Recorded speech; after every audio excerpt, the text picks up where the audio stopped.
Olá, galera. Seja bem-vindo à minha série de 20 Live. Esse é um evento de aquecimento para o evento que irei fazer o dia 11 de maio, que será um workshop massa.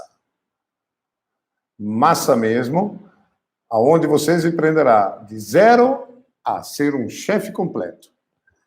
Até lá, para comemorar e aquecer vocês, nós iremos fazer 20 lives, todos os dias, onde eu falo para você tudo que eu vivi, conheci, fiz, tudo que eu realizei, conheci no mundo da gastronomia, para eu chegar aonde eu estou hoje, depois de 30 anos de vida atrás da cozinha. Todos os dias, a partir de 19 horas, estarei sagradamente aqui conversando com vocês. Eu sou o chefe Salvadori, especializado há 30 anos em culinária mediterrânea. Estou aqui para conversar com você. E o tema de hoje é como eu comecei na gastronomia e, principalmente, como eu cheguei na culinária mediterrânea. Então, vamos lá. Vamos começar. Vou me apresentar. Quem eu sou? Eu sou o chefe Salvadori. Meu nome é Paolo. Eu nasci em Milão. Tenho 54 anos. Vivi praticamente 30 anos da minha vida na Itália. Eu comecei a minha vida gastronômica de um jeito muito engraçado. Eu comecei trabalhando, digamos assim, eu estudei Belas Artes, durante a minha faculdade eu tive umas cadeiras de fotografia, e por umas coincidências muito engraçadas, eu cheguei ao mundo da Fórmula 1. Vê que é coisa muito doida. E no mundo da Fórmula 1, eu cheguei a conhecer a culinária mediterrânea. Por que isso? Na época que eu comecei a trabalhar na Fórmula 1, digamos que se fala de 1986, 87, foi uma época legal, na época de Senna, na época do Piquet, naquelas épocas maravilhosas, onde a Fórmula 1 era uma Fórmula 1 de verdade, onde cada um era braço de verdade correndo. Mas aí, o que aconteceu? Todos os grandes times, todos eles, a Ferrari, a McLaren, a Williams, a Benetton, naquela época existia a Benetton, fizeram o quê? Começaram a convidar chefes de cozinhas extremamente renomados para fazer o quê? Para recepcionar nos próprios paddocks. Os paddocks são os lugares onde tem o motorhome do time, onde se recebe as pessoas, se recebe os convidados de cada time, e cada time tinha um super chefe de cozinha. Eu, como fotógrafo, eu tinha acesso a tudo isso. Tudo isso. Foi incrível, foi massa, e isso me deu a possibilidade de conhecer mais a fundo algo que eu já tinha começado a me interessar quando eu tinha 5 anos de idade. Para vocês terem uma ideia, quando eu tinha 5 anos de idade, a minha avó, quando eu ia para a casa dela, tinha aquelas cozinhas antigas, maravilhosas, onde cabia, sei lá, acho que 20 pessoas dentro, e tinha aquelas lajotas de barro no chão. E a minha avó fazia o quê? Ela desenhava para mim, com um giz, a minha boca de fogão. Ela colocava uma panela, aliás, colocava 2 ou 3, em uma ela botava uma massa curta, em outra botava um arroz, em uma outra botava não sei o quê. E eu ficava ali com a minha colher de pau brincando de ser cozinheiro, imitando a minha avó. Para vocês terem uma ideia, por muitos e muitos anos, enquanto trabalhei, a gente se queima os pelos das mãos. Cada vez que eu queimava os pelos das mãos no fogo, que é uma coisa natural, eu me lembrava daquele cheiro que a minha avó criava dentro da cozinha, quando ela pegava a galinha, depenava ela, e depois, em cima das bocas de fogão, ela queimava aqueles pelinhos que faltavam, que sobravam em cima da galinha. É uma lembrança interminável na minha vida. É uma coisa que eu acho que para o resto da vida, cada vez que eu sinto o cheiro de alguém que se queimou, ou de um pelo queimado, ou de uma pluma queimada, sempre me lembrarei de minha avó, querida, que ela já não está mais, mas que sempre vai viver na minha cabeça. Foi isso que me começou. Realmente, eu comecei desde cedo. A minha paixão começou muito cedo. Quando era moleque, a gente ficava muito tempo sozinhos em casa, eu e os meus 2 irmãos, Quem cozinhava era eu. Aí, quando o meu irmão do meio, eu sou mais velho, quando o meu irmão do meio começou a poder botar a mão no fogão, ele começou a competir. E o meu irmão menor era o cara que se beneficiava, porque comia bem que só. Então, daí se desenvolveu esse prazer incrível, incrível. Acho que quando se tem esse prazer, ele nasce, ele fica no sangue da gente. É uma coisa sensacional, é uma emoção maravilhosa. Porque eu acho que cozinhar, preparar um prato, servir um prato, e essa pessoa gostar do prato que você preparou, é a melhor emoção que se pode ter. Porque a grande emoção não é a gente gostar do que faz. A grande emoção é fazer a pessoa gostar disso. É a melhor satisfação profissional que uma pessoa pode ter. Por 30 anos, quase, eu morei na Itália. A partir de trabalhar na Fórmula 1, de um dia para o outro, eu decidi que isso não era a minha vida. Era uma vida intensa, uma vida maravilhosa, se viajava para o exterior, não sei o que mais. E naquela época, para mim era um estágio. Eu trabalhava final de semana, um final de semana sim, um final de semana não, por 4 meses por ano. E o resto eu estudava. Quando eu terminei de estudar, obviamente, eu decidi tomar um rumo na minha vida. Em vez de dar continuidade a um mundo fotográfico, eu optei para um mundo culinário, gastronômico. Por quê? Porque era uma coisa que estava no meu sangue. Era uma coisa que me despertava emoção, me despertava felicidade. Aliás, continua me despertando emoção, felicidade, amor pelo meu trabalho. Há 30 anos que faço isso, galera. E há 30 anos que eu preparo um prato com maior tesão, maior prazer, maior entusiasmo do mundo. Aí eu, na Itália, comecei a me interessar muito mais para isso. Aí eu comecei a frequentar cursos. Aí eu frequentei o curso da Cordon Bleu. Depois de um tempo da Cordon Bleu, eu fui passar para curso de especialização. Fui fazer curso de especialização em manipulação de culinária mediterrânea, digamos, crustáceos e coisas desse tipo, até eu finalmente identificar que a minha gastronomia realmente era a gastronomia mediterrânea. Como é que a gente identifica isso? Quando a gente tem essa paixão para reconhecer o alimento, para explorar aquele alimento, era uma coisa incrível, realmente incrível. Sempre me fez feliz. Realmente me deixou entusiasta com isso. É uma coisa que eu, até hoje, me emociona isso. Me emociona mesmo. Cada vez que eu vou na chegada de um barco de pescadores e eu vejo o barco descarregar o peixe, o barco descarregar os camarões, o barco descarregar as lagostas, e eu poder ver aquilo direto, ao meu alcance, com a minha maior facilidade, aonde eu posso pegar, ver, encontrar, identificar, sentir o cheiro daquilo que é o mar, daquilo que é a base da minha culinária, eu fico entusiasmado. Acho que é o início de algo que a gente prepara maravilhosamente bem. É exatamente quando a gente encontra o alimento, se identifica com ele, se entusiasma com ele. É uma coisa fantástica, realmente fantástica. Fantástica mesmo. Quando eu comecei a me emocionar nas viagens, eu tive uma grande sorte. Meu pai me deu uma viagem de presente. Me formei, terminei a minha vida toda na Itália, assim, a nível estudantil e tudo mais, e eu ganhei um presente. E o presente que eu ganhei foi, ele me deu várias opções, entre elas tinha uma viagem para algum lugar do mundo. De 6 meses de durada, que eu decidi que seria o Brasil. Então eu cheguei ao Brasil via Porto Alegre. Cheguei em Porto Alegre e daí eu tive uma viagem incrível. Eu decidi fazer uma viagem maluquíssima. Eu peguei um carro e eu subi até Belém do Pará, pelo litoral inteiro brasileiro. Então eu comecei a conhecer lugares incríveis, porque eu sou italiano, mas eu me considero um brasileiro, amo o Brasil.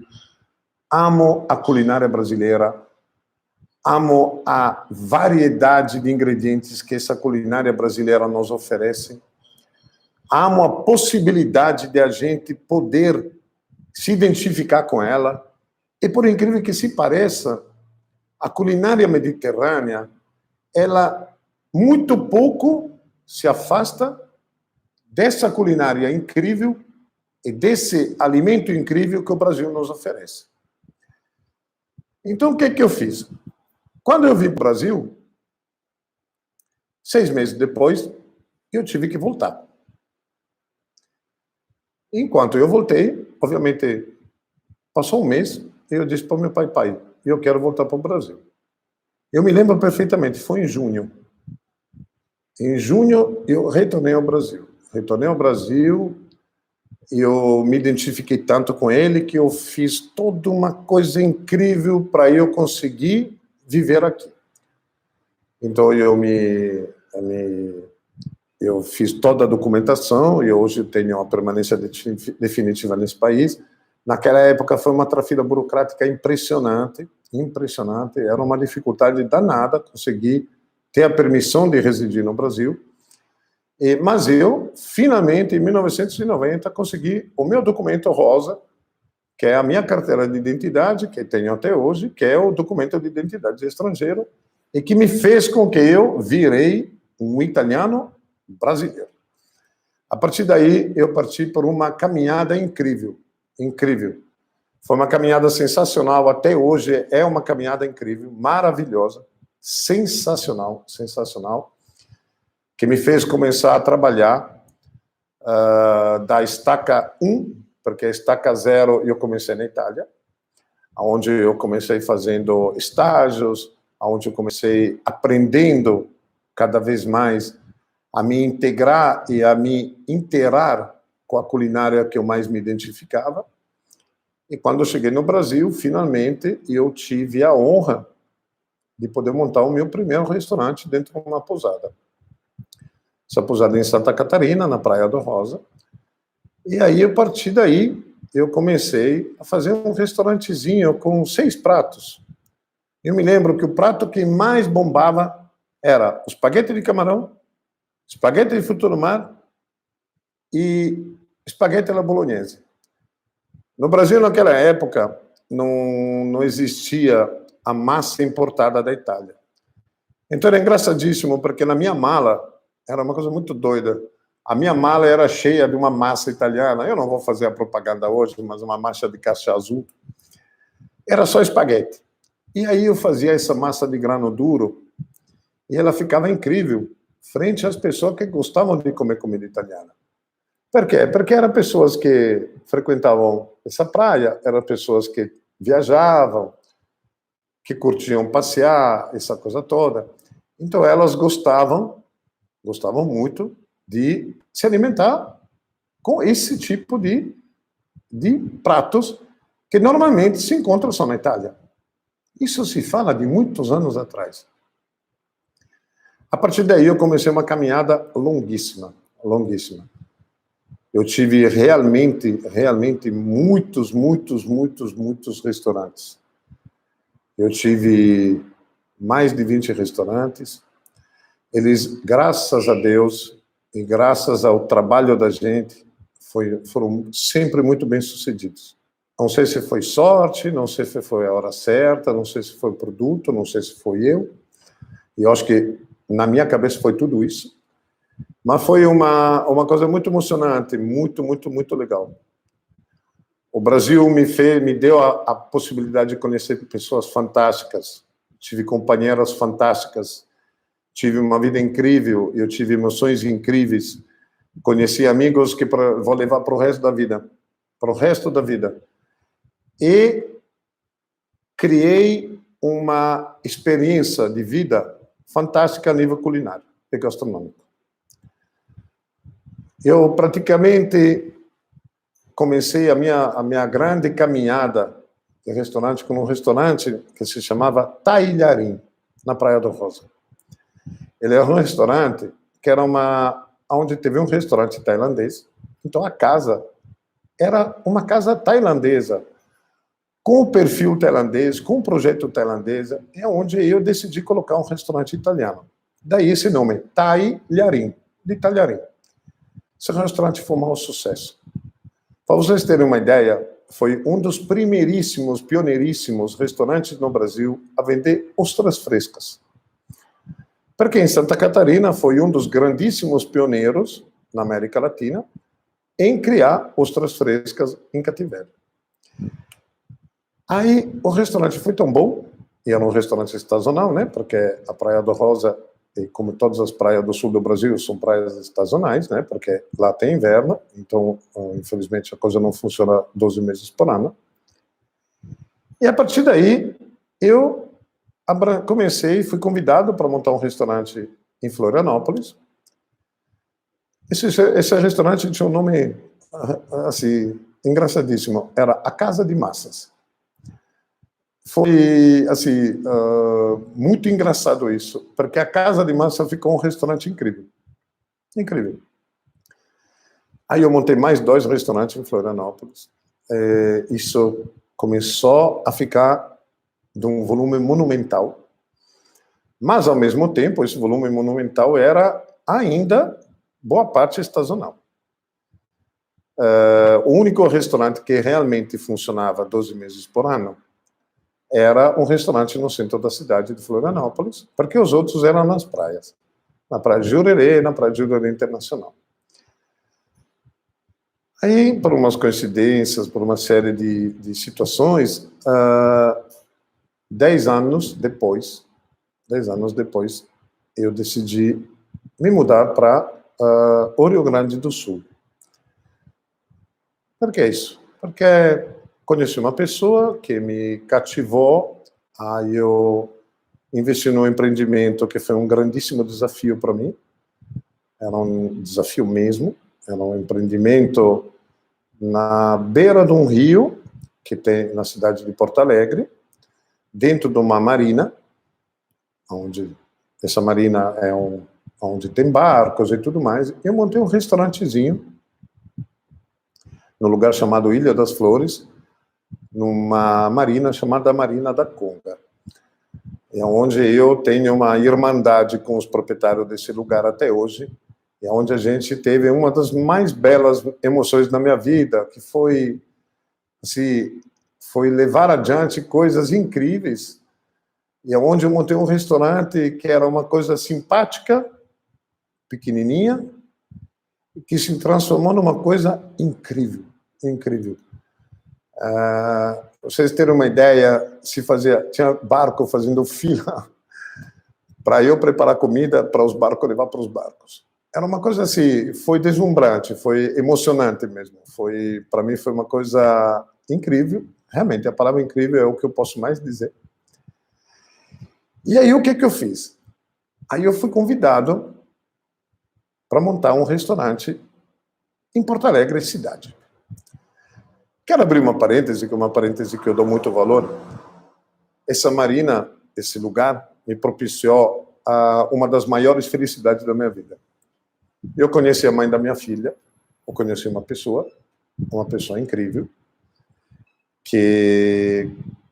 com a qual eu casei, a qual eu, infelizmente, hoje, por motivos que eu não vou levar adiante, mas que acontecem, nós não somos mais casados, somos separados, mas nós tivemos uma filha, que hoje tem 15 anos, vai fazer 16 esse ano, chama-se Sofia, é a joia, é o maior motivo de eu viver hoje. Ela é tudo que eu mais amo no mundo. É o motivo da minha vida. E eu, com isso, eu dei continuidade em ficar em Porto Alegre. Em Porto Alegre, aí eu fui convidado a montar um restaurante. Esse restaurante eu considero o maior trunfo da minha vida. É uma infelicidade que naquela época não existia internet, porque eu adoraria hoje que tivesse internet para eu rever ao vivo assim tudo que a gente fez naquele restaurante. O restaurante chamava-se Il Giardino. Foi o suprassumo da perfeição. Foi um cardápio fantástico, elaboradíssimo. um cardápio que hoje eu talvez nem teria coragem de montar de novo, a não ser em São Paulo. Foi, assim, uma coisa encantadora. Se estudava fazer comida, se estudava qual era o resultado de cada prato, se trabalhava em cima disso de uma forma quase obsessiva, porque o público era muito exigente, eu sempre fui muito exigente com o meu trabalho, realmente muito exigente com o meu trabalho. Isso fez com que as coisas pudessem ficar perfeitas. Vocês me perdoem, falha técnica de transmissão, eu esqueci de botar o meu fone de ouvido. Acontece. E isso me abriu portas incríveis. Eu estou aqui hoje graças a esse restaurante. Da mesma forma que eu estou aqui hoje graças ao restaurante que eu montei na Marina da Conca. Esse restaurante foi fantástico. Ele durou uma época boa, até a infelicidade do proprietário do terreno, por motivos econômicos. Era uma casa lindíssima, e por motivos financeiros, uma construtora ofereceu um valor assim astronômico, e o cara, infelizmente, vendeu o imóvel, e eu tive que fechar o restaurante.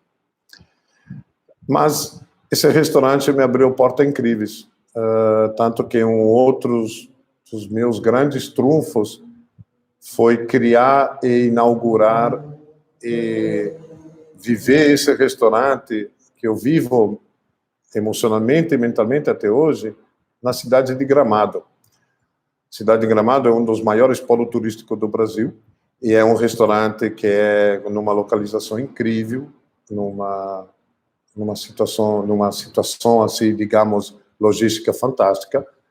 E foi um restaurante de comida mediterrânea clássico. Um restaurante italiano clássico, um restaurante chama Il Tarantino, existe até hoje. Eu não sou sócio, mas sempre fui.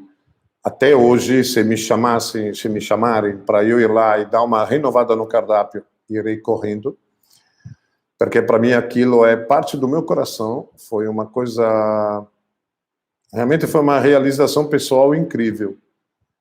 Eu morei um ano numa cidade muito pequenininha. Para vocês terem uma ideia, eu vivi em Milão, que é uma metrópole, uma megalópole, anos da minha vida. Aí fui mudar em Florianópolis, na Praia do Rosa, numa praia perto de Florianópolis, que era um lugar realmente pequenininho, era um vilarejo. Depois de 10 anos, isso me criou um pouco de descompensos emocionais. Eu precisava ouvir de barulho de buzina, eu precisava ouvir barulho de... precisava ver sinaleiras, eu precisava de cinemas, coisas desse tipo. E depois de 10 anos, realmente, eu decidi que não era mais a hora de eu ficar num lugar tão pequeno, tão isolado, mas era a hora de eu explodir para frente com o meu negócio e com a minha vida. Foram anos maravilhosos que eu vivi, mas eu acho que tudo na vida tem o seu tempo, né? E o tempo da Praia da Rosa tinha acabado, da mesma forma que depois, consequentemente, o tempo da ilha de Florianópolis tinha acabado. E fui para uma cidade como Porto Alegre, que é uma cidade grande, uma cidade com uma colonização italiana muito grande, então onde eu me identifiquei muito. E aí, de um momento para o outro, fui morar em Gramado. Para vocês terem uma ideia, é uma coisa incrível, porque um dia de manhã eu me acordo, isso é uma coisa que acho que nunca na vida vou me esquecer. Meu pai me ligou, na Itália tem 5 horas de diferenças, né? Normalmente, às vezes é 4, coisas assim. Aí meu pai me ligou, era 7 da manhã, eu acho, e fazia um frio, mas um frio, era assim, o frio era imensurável, era uma coisa absurda, absurda. Eu me lembro que eu levantei a veneziana, aí quando olho, o apartamento onde eu ficava era em cima de um campo de futebol, do time do Gramadense. Me lembro como se fosse ontem. Quando olhei, o campo não estava verde, o campo estava branco. Era incrível, cara. Pela primeira vez na vida, eu que sou um esquiador, que via neve a vida inteira, que eu vivi, gostei demais, o meu esporte preferido é esquiar até hoje. Eu vivi um ano nessa cidade. É uma cidade pequenininha, onde tem uma evolução comercial incrível, onde tem uma gastronomia inacreditável, onde quem abre um restaurante lá dá o máximo, faz tudo o que for do melhor para que esse restaurante seja perfeito. Onde tem, a cidade parece a Suíça brasileira, onde tem aquele perfil engraçadíssimo, onde você não está no Brasil. É uma coisa muito louca, porque você se dá conta que não está no Brasil, mesmo estando no Brasil.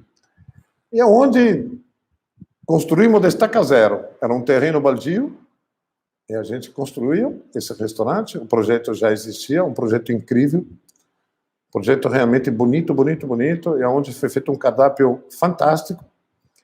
Eu tenho certeza que acho que 85% desse cardápio está lá até hoje.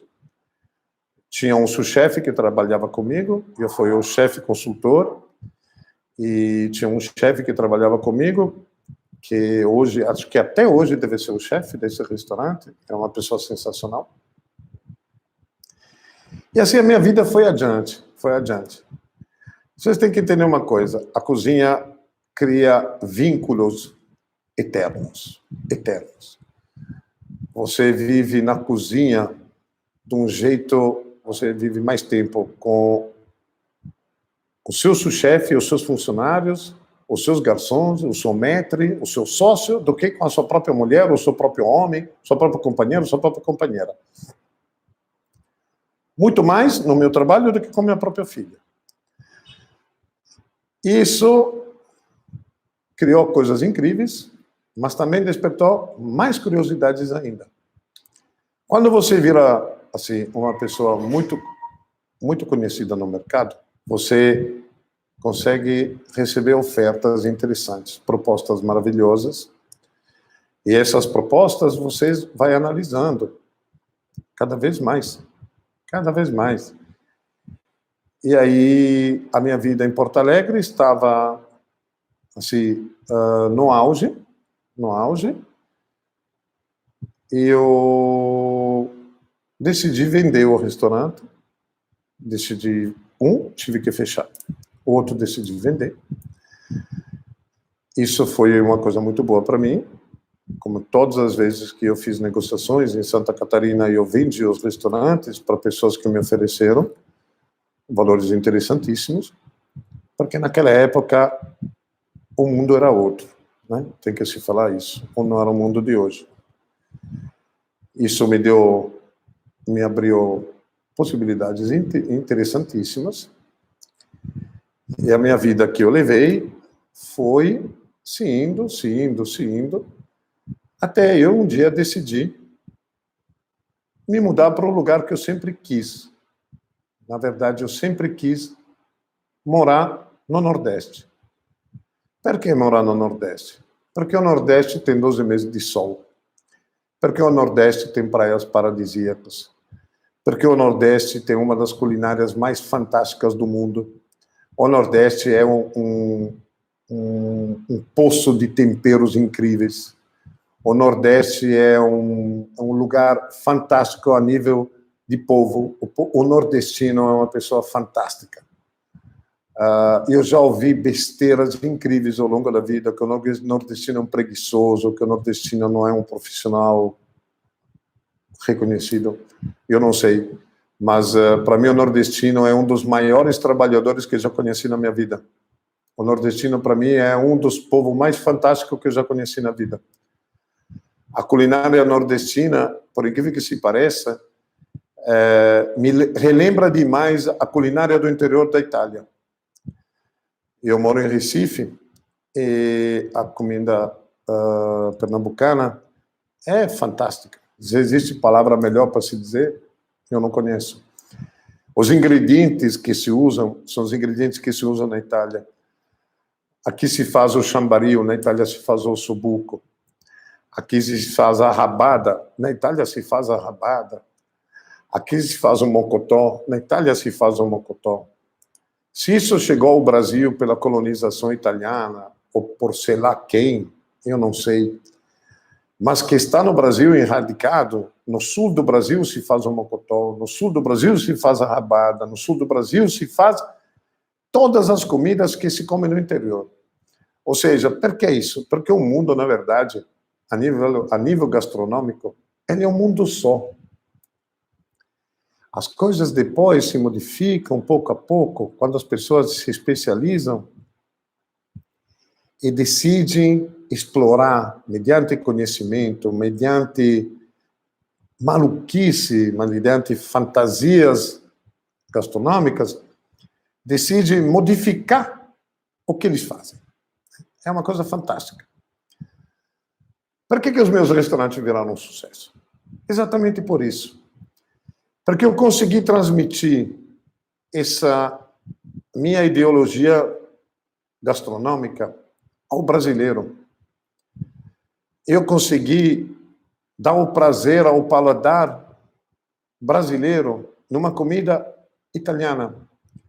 Mas a comida italiana, na verdade, 70% dela é uma comida que abrange o mar, porque a Itália é banhada pelo mar praticamente por 80% do litoral italiano. O Brasil é um país banhado pelo mar. O Brasil tem uma riqueza marítima incrível. Incrível, é uma coisa fantástica. A riqueza marítima que o Brasil tem é uma coisa incrível. A riqueza marítima, aquática, que o Nordeste tem é fantástica. É fantástica. É uma coisa que a gente tem como... é um desafio. É um desafio. Para vocês terem uma ideia, abrindo assim, um parêntese, eu viajei, tive o prazer e a sorte de viajar a muitos lugares do mundo.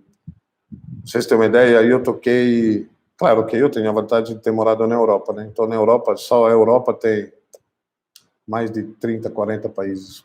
Assim, considerando a Europa Oriental e Ocidental, tem 50 países. Eu viajei mais de 70 países na minha vida, sendo que eu passei muito pelo Extremo Oriente, por uma curiosidade gastronômica muito grande. O Extremo Oriente é uma das grandes pátrias dos crustáceos. Os crustáceos no Extremo Oriente são, assim, tem uma variedade absurda. Isso é uma coisa fantástica. Para quem gosta disso, é a melhor coisa que existe no mundo. Por quê? Porque você tem a possibilidade de aprender manipulações diferentes, cortes diferentes, preparos diferentes.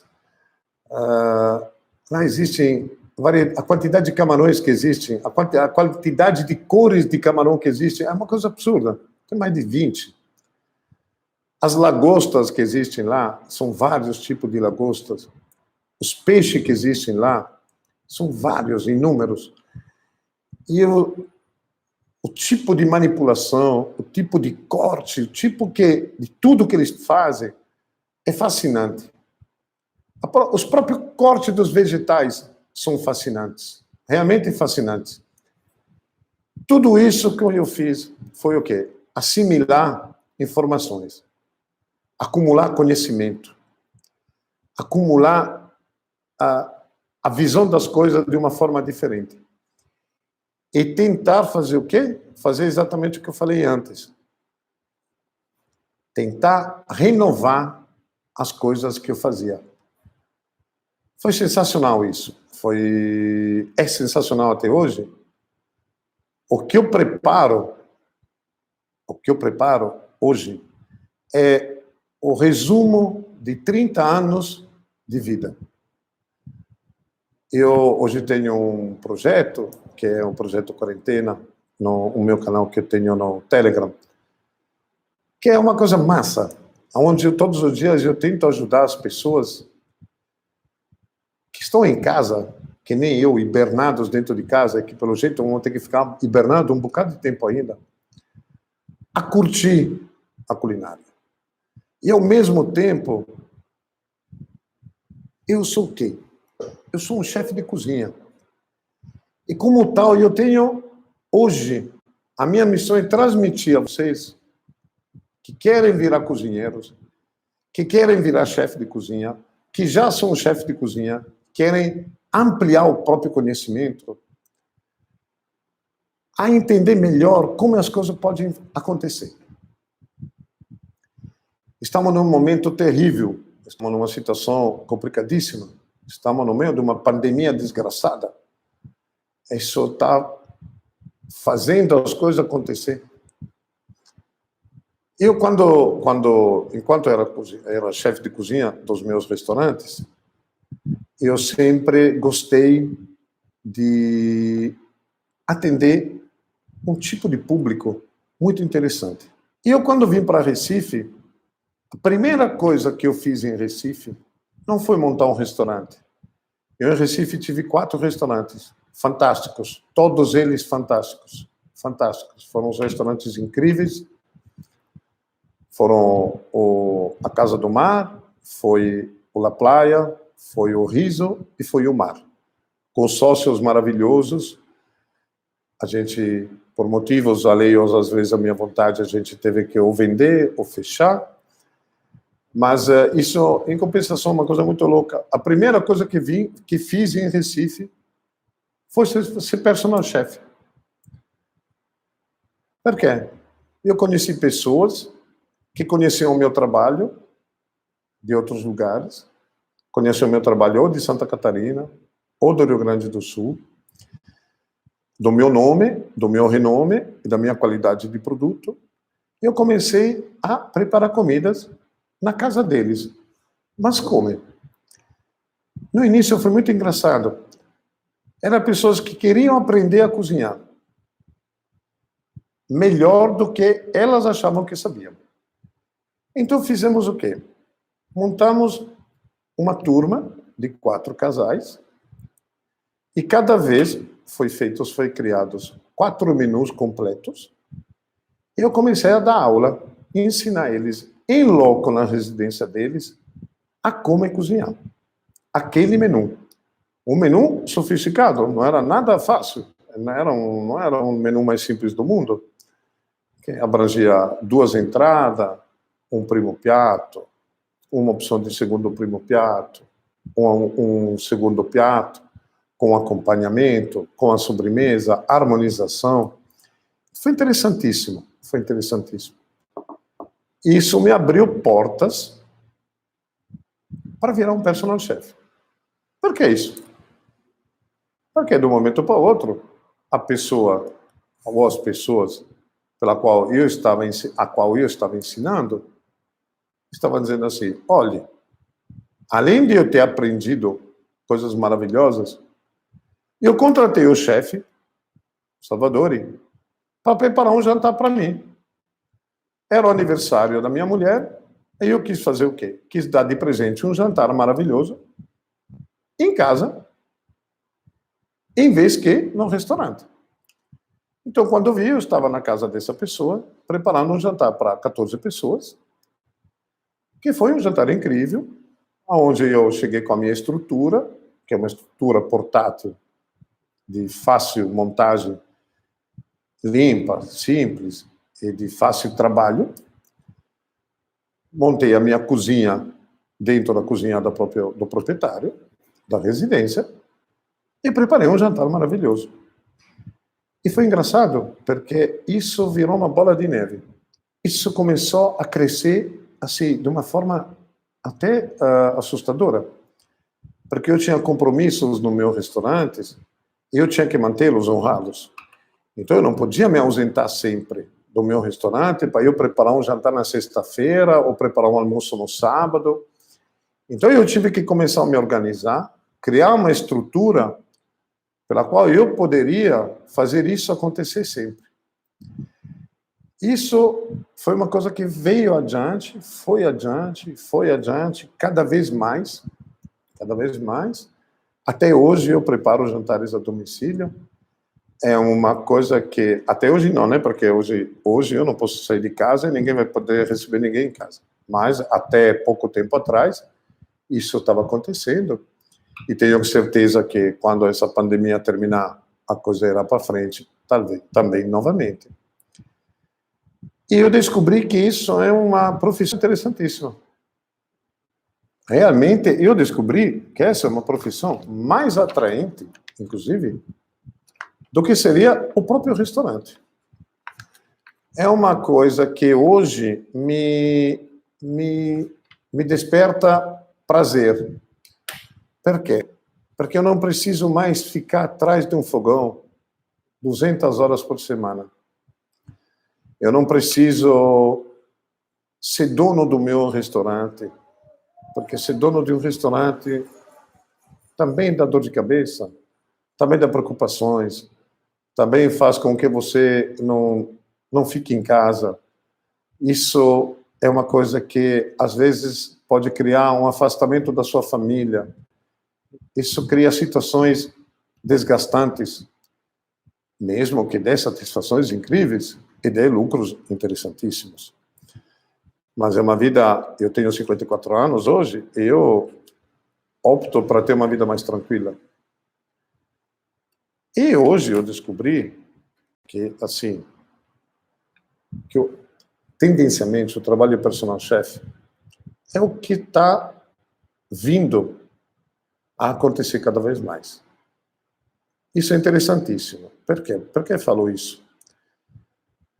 Porque as pessoas em si, normalmente, elas ficam fazendo contas. Ah, é ótimo ir num restaurante. É maravilhoso. Mas pense você ir num restaurante 10 vezes em um mês. Já pensou? Quanto gasta? Quanto custa? Aí você descobre que você pode chamar um chefe na sua residência, convidar os seus amigos na sua residência, você escolher o vinho que você quer, ou da sua adega, ou você vai comprar na loja que você gosta de comprar vinho, onde você faz isso acontecer, por valores infinitamente inferiores, e onde você vai ter uma pessoa que cozinha para você, somente para você. E você é extremamente, muito bem recompensado por isso.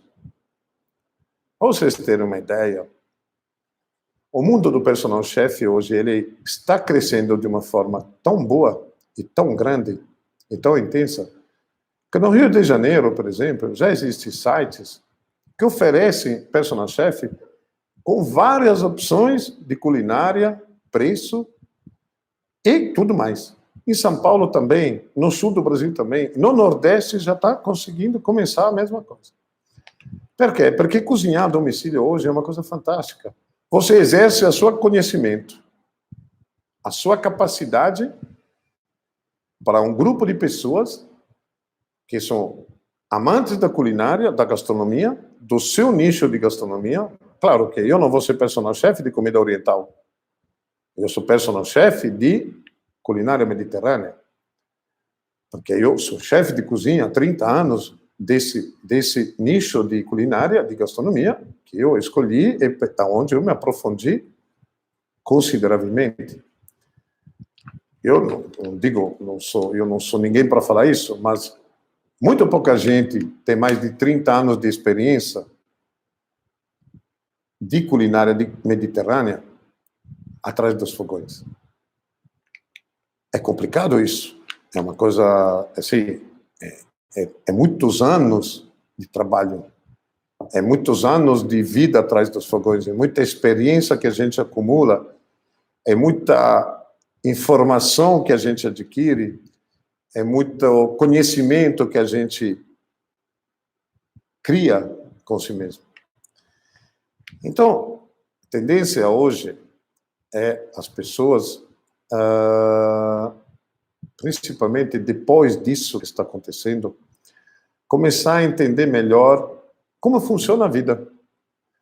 Hoje a pessoa pode dar mais valor a ficar em casa, comer bem igual, economizando um bocado de dinheiro, contratando um personal chef, em vez de ligar para o iFood e pedir a comida, que ele pagaria igual aí no restaurante, porque o cara vai para o restaurante, paga o táxi para não correr riscos com essas blitz monstruosas que existem todo santo dia contra a bebida. Então o cara vai de táxi. Então o cara faz o quê? O cara liga para o restaurante e chama um serviço de delivery, que é o equivalente a um táxi. Aí ele descobre o quê? Que ele pode contratar um chefe. Esse chefe chega na sua residência, ele monta uma cozinha, leva um ajudante, ele prepara o jantar completo, vira as costas e deixa a cozinha impecavelmente idêntica a como ele estava quando entrou. Como é que ele pode fazer isso? Por quê? Porque o cara tem tempo de sobra para preparar isso na própria casa. Ele deixa todo o pré-preparo pronto. Ele cria tudo aquilo que ele deveria criar num restaurante com 5 pessoas, 6 pessoas, 7 pessoas, 2 pessoas, 3 pessoas dentro da cozinha trabalhando. Quando chegar na residência onde ele foi contratado, levar tudo aquilo e deixar prontinho, montadinho. E aí o que acontece? O dono da residência, que foi o que ele contratou, faz o quê? Vai convidar os convidados para se exibir. Diz, olha quem está trabalhando aqui. Olha que massa, como o cara é organizado. Olha que produto legal. Olha tudo isso. E olhe mais. Ainda eu disse, eu queria comer isso, aquilo, e o cara fez as compras para mim. Ou eu decidi comprar porque conheço onde comprar, porque eu queria comprar desse jeito ou daquilo. Eu comprei e o cara só preparou. E a vida de personal chef é uma vida de chefe de cozinha tranquila, sossegada. Por quê? Porque você mensura qual é a quantidade de cliente que você quer. Você decide se daqui a 3 dias você vai trabalhar ou não. Você decide se você prefere ficar com a sua família daqui a 3 dias ou aceitar o convite de trabalho. Porque você consegue finalmente ter uma vida organizada e extremamente bem remunerada. Ainda mais agora que estamos no início desse tipo de profissão, a coisa é mais visível, porque não são muitas as pessoas que estão preparadas para isso, que têm conhecimento para isso acontecer, digamos. Porque para isso acontecer, você tem que se preparar.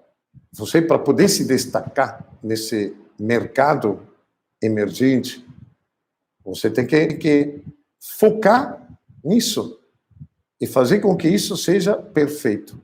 Por quê? Porque o cliente que ele contrata quer a perfeição. Então, você não vai poder ser um personal chef se você não tiver conhecimento. Você não vai poder dizer para o cliente que ele contrata, não, eu vou preparar um prato, eu vou preparar um menu, um cardápio mediterrâneo. E você conhece isso? Você sabe como manipular um camarão? Você sabe como manipular uma lagosta? Você sabe como manipular um peixe? Você tem que pensar que você vai manipular a lagosta e, de repente, o cara que lhe contratou está ali com o telefone lhe filmando. Porque ele quer se exibir com aquilo. Ele quer publicar aquilo. Quer marcar o seu nome. Então, você tem que estar imprescindivelmente perfeito no que você faz. Para poder se destacar nesse mercado, você tem que ter esse conhecimento. E como é que a gente vai fazer? Então é o seguinte, essas 20 lives que irei fazer ao longo dos próximos 20 dias, são exatamente para nós chegar a uma workshop. Essa workshop vai ser o quê? Vai ser como você virar um chefe de cozinha da estaca zero. Em 12 semanas, você alcançar a perfeição no meu planeta, que é o mundo da culinária mediterrânea. E eu quero ver você, que se interessa nisso, que está gostando da ideia de estar dentro comigo todos os dias, todos os 20 santos dias, das 7 às 8 da noite, curtindo, estudando, aprendendo, assimilando, se questionando. Para quê? Para você chegar o dia 11 de maio a participar dessa workshop e fazer com que isso seja a cerejinha em cima do bolo. A partir daí, você vai entender que em 12 semanas você pode alcançar tudo o que eu alcancei em 30 anos. A vida que eu vivi atrás dos fogões, que me deu esses milhões de satisfações, essas felicidades maravilhosas, que me ofereceu tudo isso que eu posso ensinar para vocês hoje, eu estou oferecendo para vocês para alcançar em 12 semanas. Por isso que eu quero que vocês estejam junto comigo nesses 20 lives. Façam com que isso aconteça. Vai ser interessantíssimo. E o workshop vai ser o ponto clou, ou seja, a parte maravilhosa disso tudo que nós aprenderemos em 20 dias. E eu acho que isso é a melhor forma hoje de se renovar. Nós estamos num planeta com um problema seríssimo, onde está sendo gente demitida à torta e à direita. As pessoas têm que se renovar. E não é só no campo da gastronomia, é no campo, em qualquer campo, trabalhar em casa, ou home office. Hoje está se descobrindo ser uma das coisas mais convenientes para quem trabalha e para quem lhe emprega. Por quê? Porque você produz com tranquilidade. Então, você hoje está aprendendo em casa, você está desenvolvendo em casa, está evoluindo em casa e está ganhando mais. E lhe garanto que muito restaurante, depois dessa pandemia, vai reformular e repensar muito sobre, será que eu vou querer ter 30 funcionários? Será que não é melhor eu não ter esses 30 funcionários? Eu ter só 12 funcionários, 8 funcionários? Então, esses 22 funcionários, esses 18 funcionários que foram dispensados, vão fazer o quê? Vão viver de ar? É nada. As pessoas têm que, hoje, pensar, antecipar o pensamento. Elas têm que começar a pensar o seguinte: cara, se eu não evoluir, eu vou me fuder. Eu vou ficar bitolado no que eu fazia, enquanto eu estou vendo os outros aqui do meu lado, ó, zum, zum, zum, zum, passando por mim, anos-luz. Então, a gente tem que pensar. A gente tem que se renovar. A gente tem que rever tudo. Agora chegou a hora de a gente rever as coisas. Então, galera, é o seguinte. Eu vou encerrar agora a nossa live. E eu aguardo vocês de novo amanhã. Foi um prazer imenso recebê-los. Realmente, galera, foi muito, muito massa. E aguardo novamente, a partir de amanhã, às 7 horas. Galera, eu quero ver vocês de novo. Eu quero que vocês sejam os meus parceiros pelos próximos 20 dias. E a gente participar desse evento, que vai ser um evento incrível, que vai ser esse workshop que irá acontecer o dia 11 de maio. Todo mundo preparado, todo mundo super alegre, super afim, super entusiasmado com a coisa. Galera, até amanhã, 7 horas estarei com vocês. Vocês são massa. Um grande abraço.